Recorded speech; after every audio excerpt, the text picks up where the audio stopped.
From that day to this, we've learned a few things. Our marriage that day, as we knew it, was over. And thank goodness. Because what we had was nothing compared to what it is now. It pales in comparison. I'll always tell you the wedding day was not the best day of my life. Today is. Because we have a 10 out of 10 marriage. And that 10 just keeps getting bigger. Someday it's 10 cups, some days, and then the next day it's 10 gallons, and the next day it's 10 swimming pools. The capacity keeps growing. And Anthony and I have learned 3 keys to unconditional, and really what that means in saving your marriage. And if we could share with you those 3 keys, how many would want that information? Let me hear a noise. Come on, let's hear some noise, guys. Okay, you might want to get out your pens and paper. You might want to start writing these down. First of all, what do you think when you hear the word unconditional? Let's get some shares. No conditions. No conditions. Okay, we have a very oracle man in the room. I love it. How many of you have heard of the 4 personality types? It's been around 600 BC. There's so many ways to classify the 4 personality types. This is a brilliant man who invents iPhones. We're so thankful for people like you. Okay, what else do you think of when you think of unconditional? Right back here. Actually, you know what? We have a tradition in Limitless. Can I share that tradition? Okay, so what we do in Limitless is we go ahead and have you stand up. And we're going to ask you for your name. And when she says her name, we're going to acknowledge her with a big, hey! Fill in the space here. Okay, so go ahead and share with us your name. Cindy. Hey, Cindy! Now, how does that feel? Like the exclamation point. Hey! Let's try that again. Hey, Cindy! Okay. Unconditional love is easier with your children, I think, because they are less mature. And you love your children even when they give you words back that are a dagger to your heart. You continue to love them no matter what. But when you are in a marriage, I think that unconditional love is a little more tricky because you think that person is on the same level as you and more mature and more in the know of what's going on. And I think it's more difficult in a marriage than it is with your children. Yeah, so there's some different experiences that you've had there.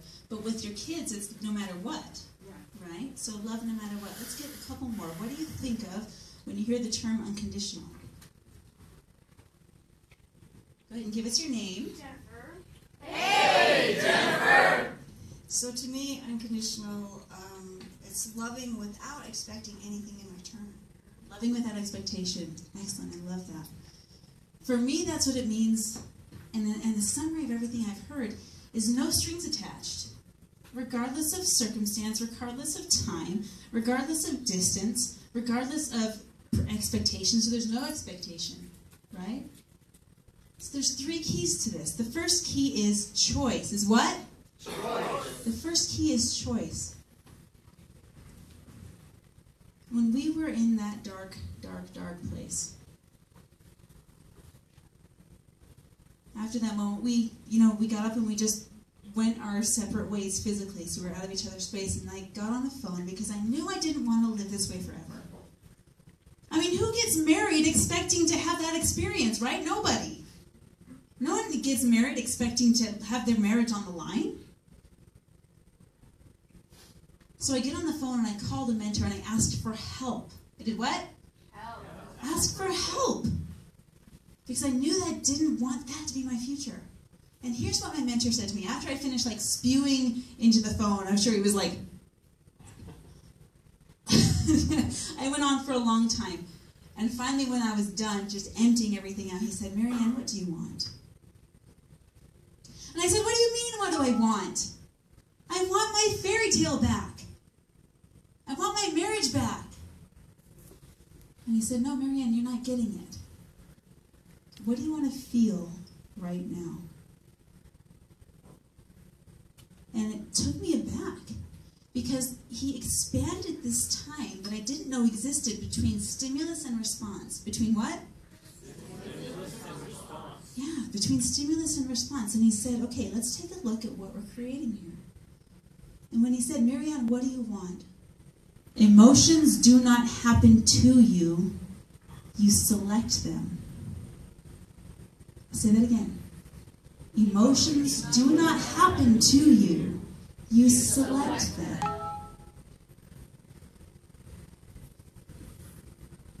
Now, Anthony has taught me something really beautiful about choice, what it means to choose. To me, to make a choice is to make a commitment. To make a what? Commitment. When you choose, when you make a choice, every other option is off the table. And no power in heaven or earth or below can change what you've chosen except for you. Except for who? Me.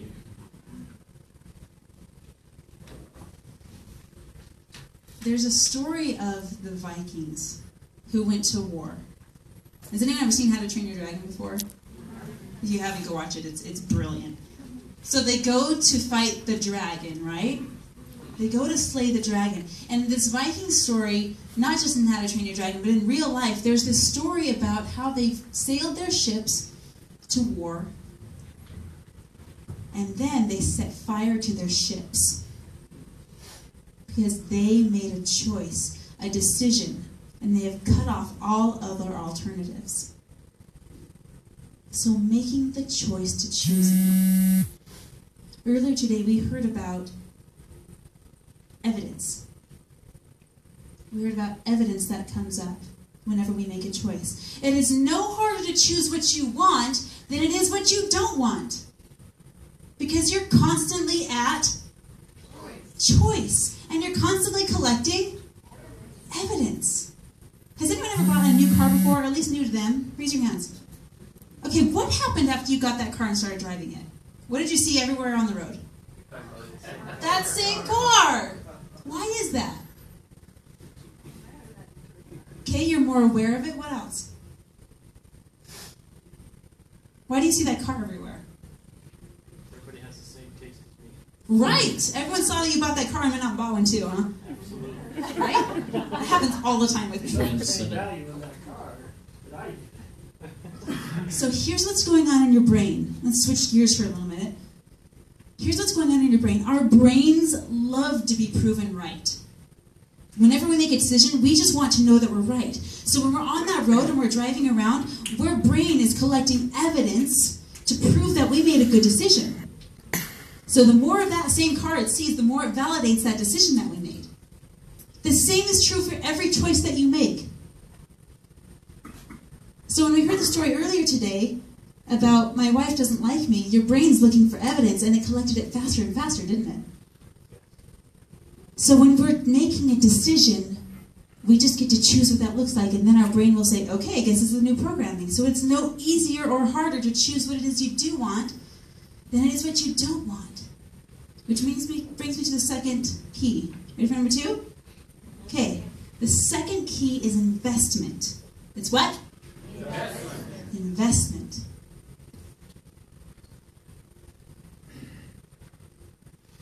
I can tell where you're invested by looking at your schedule and your wallet.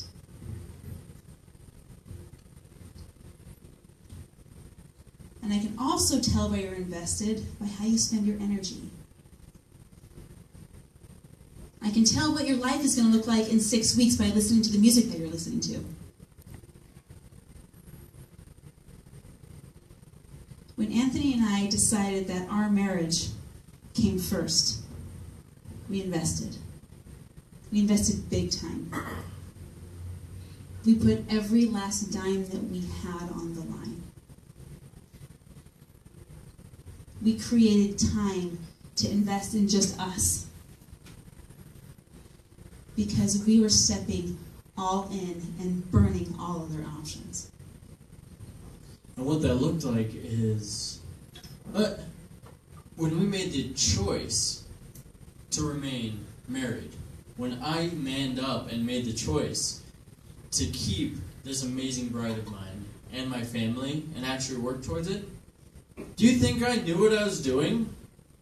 Any more than the moment before I made the decision? No! Not at all. I had no clue. So, like Marianne said earlier, we found a mentor. We found a what? Mentor.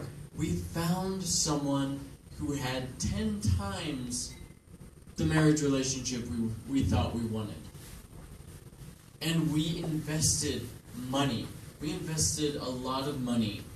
We invested a lot of our time because this right here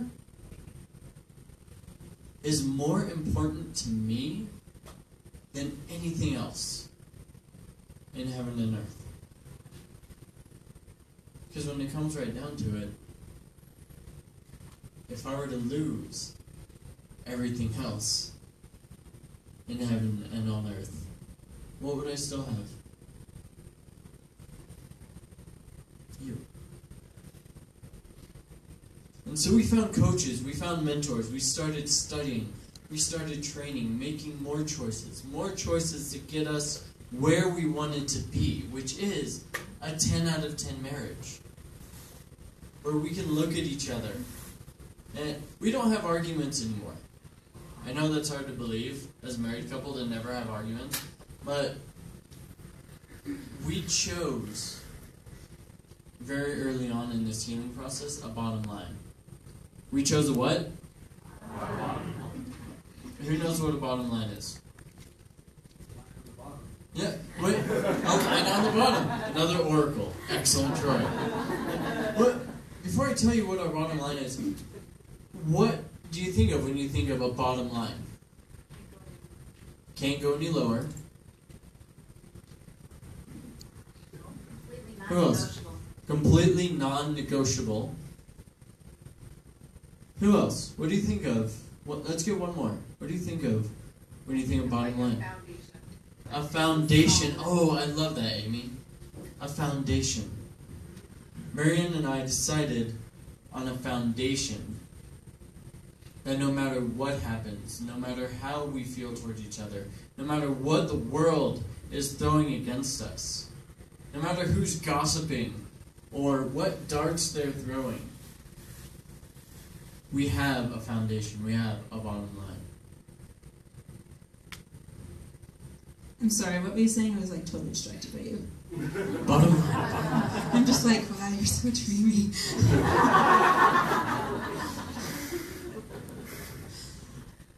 One of these things that we do is called a pattern interrupt. Has anyone ever heard of a pattern interrupt before? You've run the script so many times that you know the thing they're going to say next. When you're in an argument, you know what the reaction's going to be. You can almost predict it by the book. Has anyone ever experienced this before? Okay, you know what's coming next. The bottom line is a pattern interrupt. And it can be anything. Our pattern interrupt, as crazy as it sounds, used to be floor tuna. Because I threw a can of tuna on the floor and it just made him laugh one day. And so whenever we need a pattern interrupt, we just say that. And now here's what we say. We say, okay, stop everything. Hang on. Put the whole conversation on hold because it's not worth our time right now. What's our bottom line? Bottom line. I love you no matter what. And I'm committed to the success of our marriage. When we have that bottom line, and it can look different for everyone, when we have that bottom line, it's okay. We're wearing the same jersey here. Yeah, let's say that again for him. Bottom line. Our bottom line. We love each other. And we are both unconditionally committed to the success of our marriage. Both of us. No matter what. That is where we stop. Everything. No matter what she is saying to me. No matter how triggered I am. No matter how much I think she may be wrong or I may be right. That belief that she loves me and is unconditionally supportive of our marriage and unconditionally supporting the success of me and our marriage changes the whole feeling of everything she's saying. And do we disagree still? Yes, please. I hope we disagree. That's why there's two of us. Because sometimes I have really bad ideas. I need to let me see the light and say, Marianne, that's a bad idea. May I suggest a different one? That, but not, sir. I have a suggestion. I have some concerns. So of course we disagree. Of course we don't see eye to eye on everything, but we are wearing the same jersey. I would hope that we don't always agree because there are two amazing brains, two amazing sets of experiences in this relationship that we can build on each other. That brings us to key number 3. Number 3 is go unconditional. Go unconditional. That means regardless of circumstance, regardless of time. And here's what I mean by love. Love is commitment to success. So if I have unconditional love, that means I am unconditionally committed to my success, to his success, and to the success of this third entity called our marriage. And that means anything. Anything. Unconditional. I've heard this from Marianne's mouth so many times. Unconditional means I love you and show up in support for you whether or not you reciprocate, however long it may or may not take. Did you hear that? I love you and support you whether or not you reciprocate, no matter how long it does or does not take. The first time I heard that, I was like, what? You mean like if I get mad at her or she does something I don't like or she yells at me, which she doesn't do, but occasionally she does swear, and I love it. Occasionally you swear? Did you say that? Occasionally she does swear. Our daughter, our sweet little 1-year-old, rolled down the stairs the other day. Bad words came out of my mouth. In like this stream of invective as she's chasing the baby down the stairs. I was like, I love you. And all my life I've had a real problem with swearing. Like swearing offended me. So I was I'm not a sailor, I promise. I promise. No, absolutely not. In times of intense stress.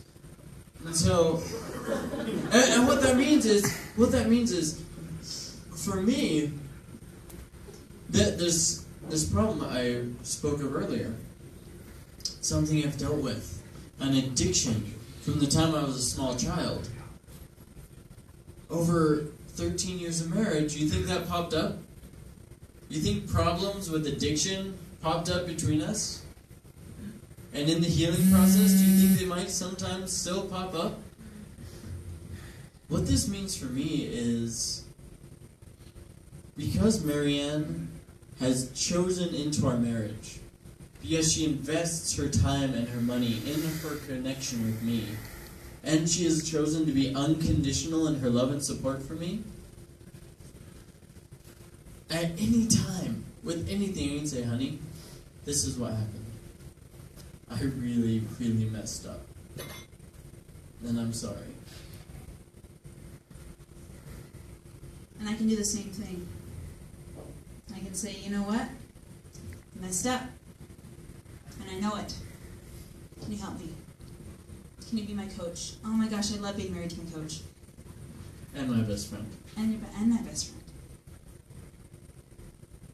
So in a few moments, we're going to give someone an opportunity to experience what we call in DeNovellis a breakthrough.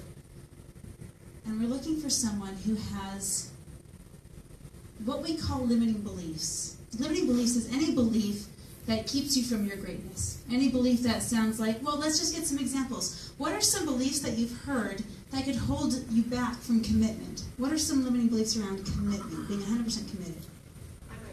I might get hurt. Okay, what are some others? Doesn't matter what I do. It doesn't matter what I do. Okay, what are some others? I don't got the time. I don't have the time. Okay, what else? I might change my mind later. I might change my mind later. I hurt her. I might hurt her. Are there any fears that come up? Have you ever heard of anyone having fears when it comes to commitment? Yeah. Fear of commitment. Like This is the fear of commitment. Those are seeds that can bear really nasty fruit, can't they? So right now I'm going to invite you to close your eyes. Take a deep breath in. And let it out. And ask yourself this question. What is the number one limiting belief that comes up for me when it comes to commitment? And once you have that belief, and if you're willing to come up and share an experience with us that may or may not involve broken glass and bare feet, I'm going to invite you to raise your hand.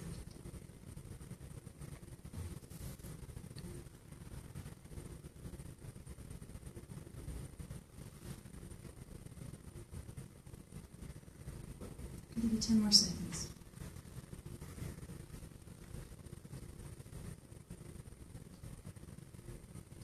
All right, thank you. Go ahead and put your hands down and open your eyes. I don't see your name tag. Sean, can we give it a huge round of applause to Sean? Sean, come on up here.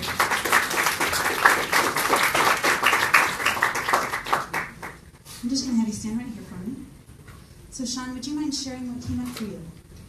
A lot of it is we try to develop this business and things of failing and just not being able to provide a living for our family and just the disappointment in my life. And so I'm always trying to prevent that complete fall.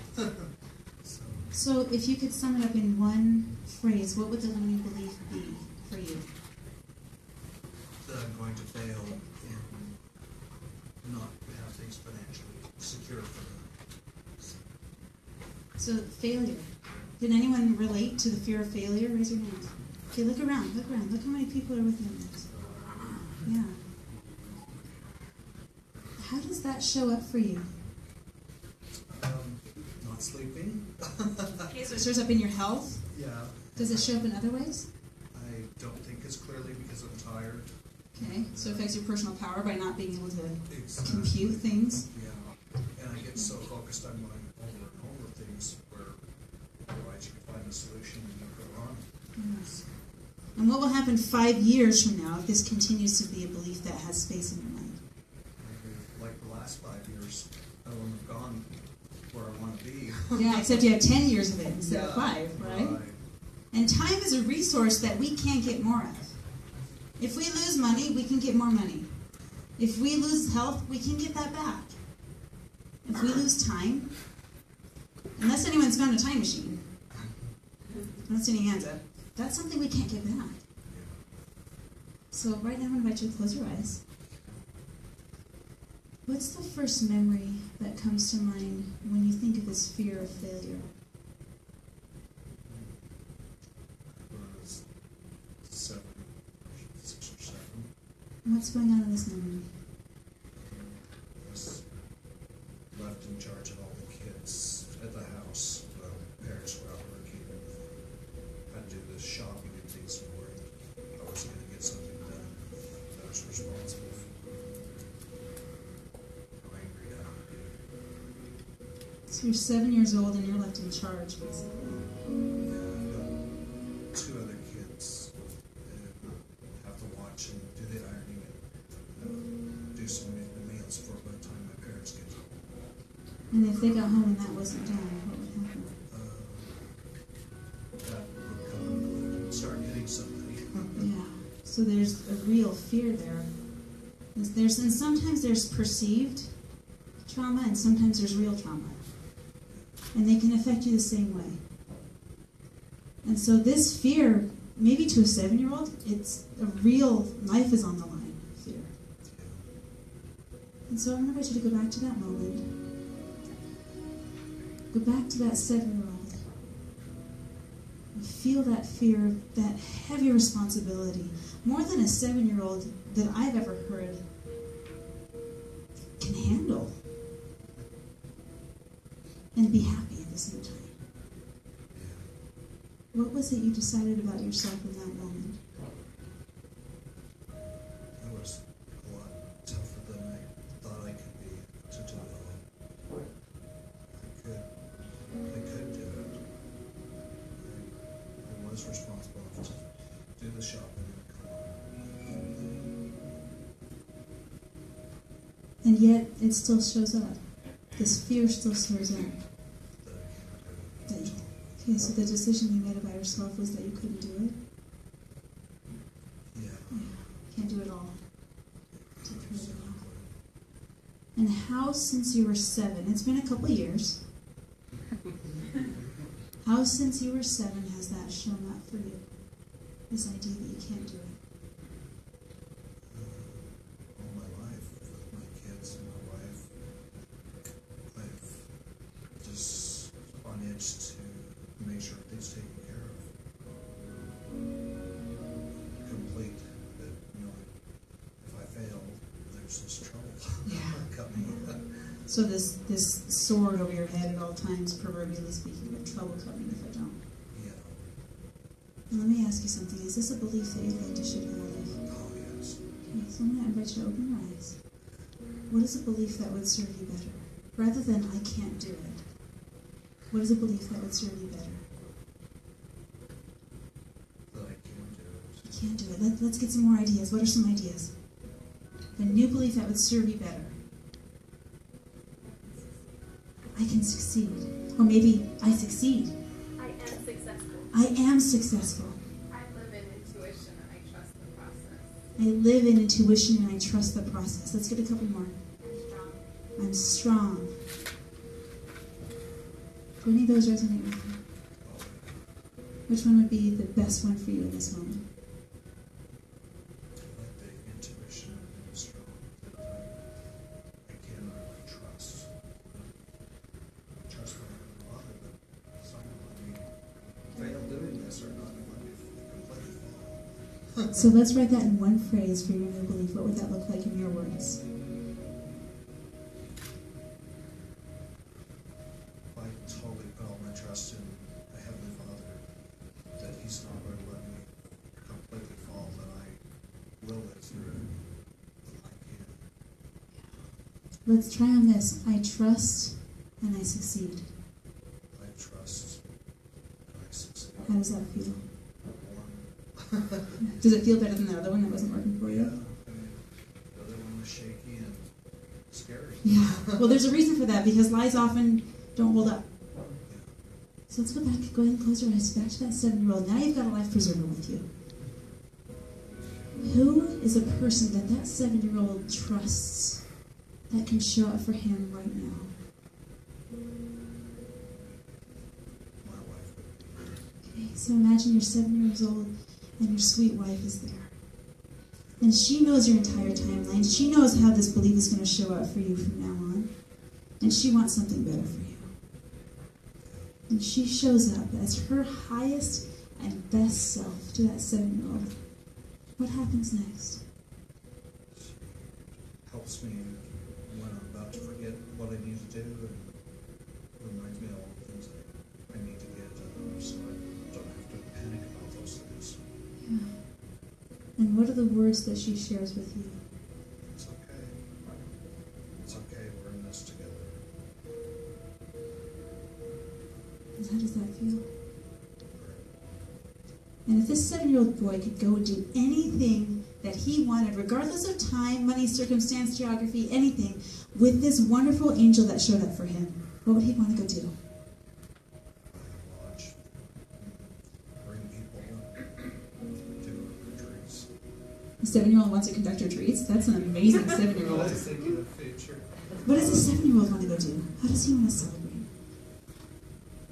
A lot of friends had time to play and do more things. I would want to go with them and we built a lot of forts. Oh my gosh, okay, so let's go build a fort. You've got 7-year-old self, you've got this amazing angel of a wife, and you're going out and you're building forts, and you're building tree houses, and you're building cabins, because that 7-year-old really did want to build a cabin. And he needed a retreat center, didn't he? So in your eyes, in your mind's eye, envision that cabin right now. Envision the chandeliers, envision the color of the paint on the walls, envision how the carpet feels. And your wife is there next to you and you're looking over this beautiful cabin. And it feels so fulfilling. What is the final piece of advice she's come back to give you? Hold your hands together.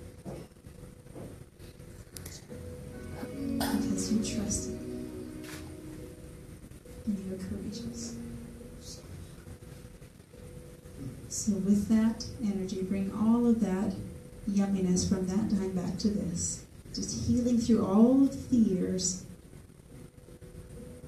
I invite you to open your eyes and stand in this present moment. What is the new belief that serves you? Together we can face anything. It's safe. Safe. I'm going to invite you to step into this 100%. Are you ready? So in a moment, I'm going to have my team come and help me. They're going to create this experience for us. And we won't be needing or choosing sides. So I'm going to hold this for you. You can go ahead and move this. Team, come on up.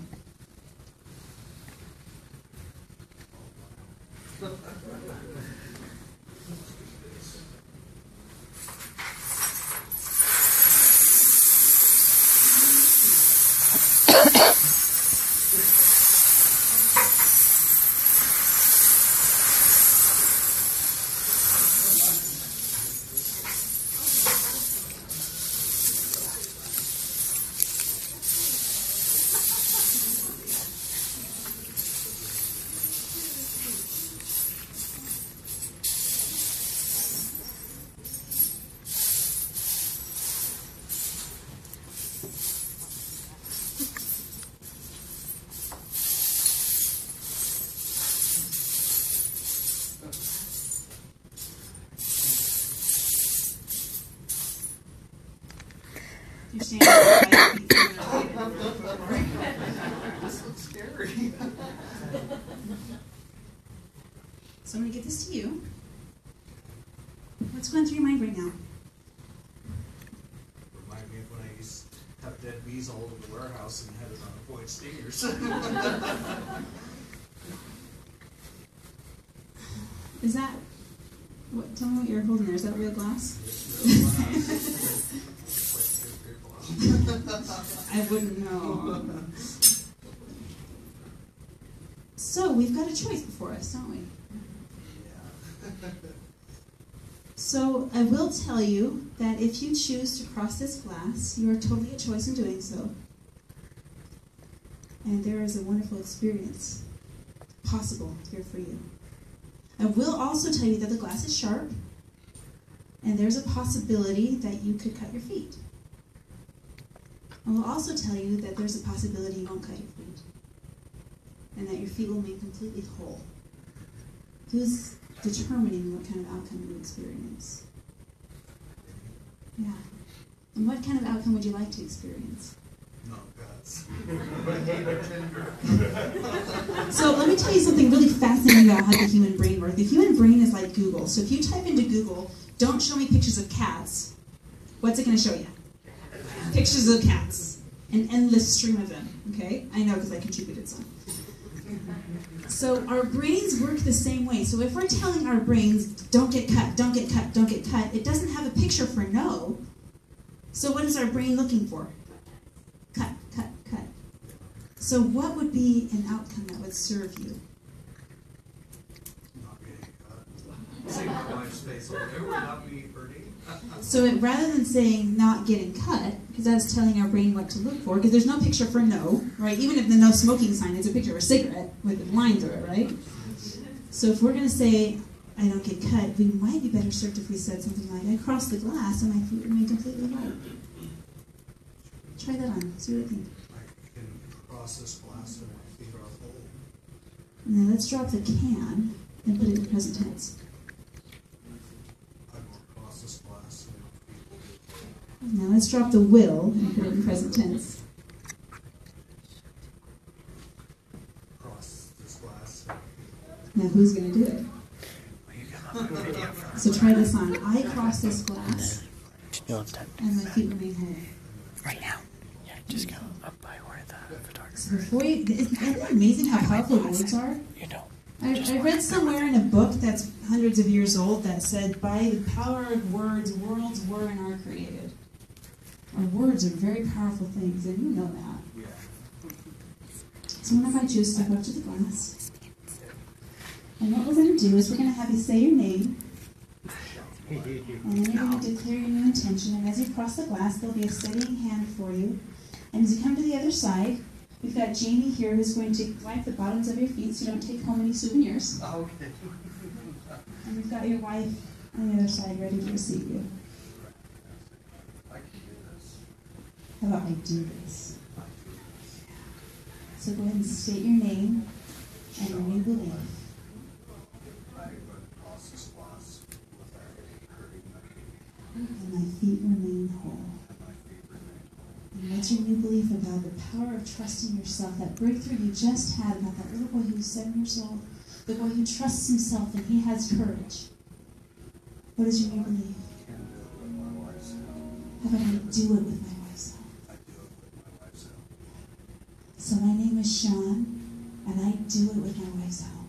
I am Sean and I do it with my wife's help. And I believe.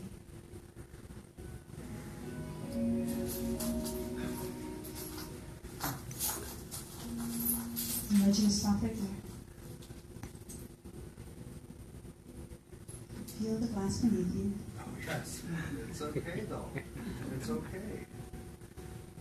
I want you to turn to this audience and declare with the most power that is authentic to you your name and your new belief. And when they believe you, they're going to stand up. I'm Sean, and I can do anything with my wife's help.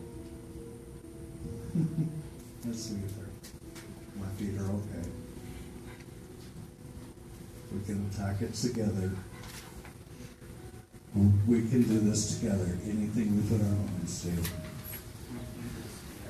We do it together. We succeed together. We're going to trust our intuition as we go forward in our new projects. And make great choices together. Trust me. And I trust her.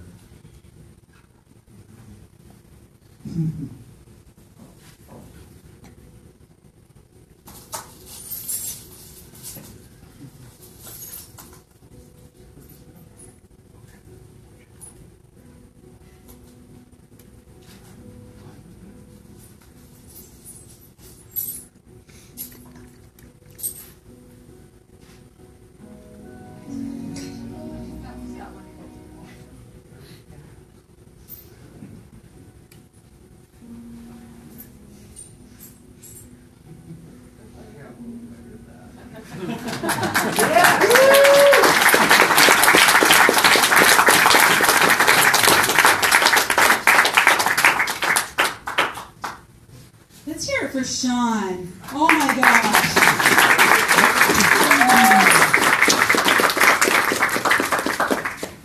It's so amazing. I cannot wait to see what you and your wife create together.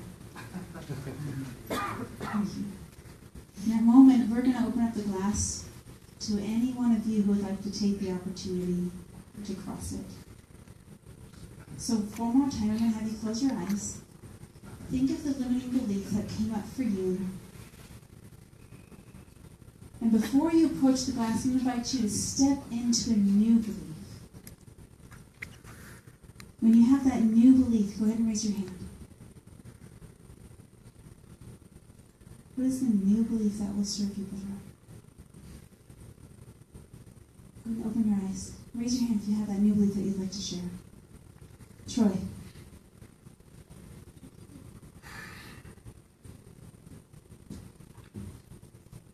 New belief.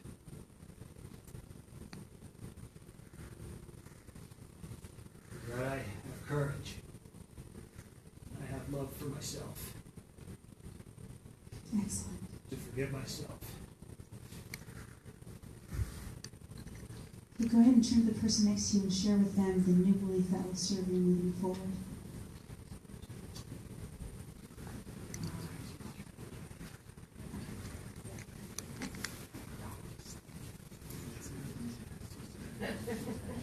Switch if you haven't already.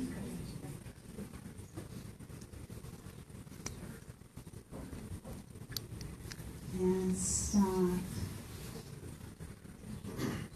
Now, those of you that would like to participate in this glass walk, have the ability to do so. And what we're going to do is have you line up on this side. You'll have your shoes and your socks in your hand. And as you approach the glass, you'll carry them across with you. You'll state your name, your new belief, and we'll offer a guiding hand should you need it across the glass, and then we'll have your glass removed from your feet if there's any souvenirs, and you'll pass through on the other side. So if this is an experience you'd like to have, we invite you to line up right now.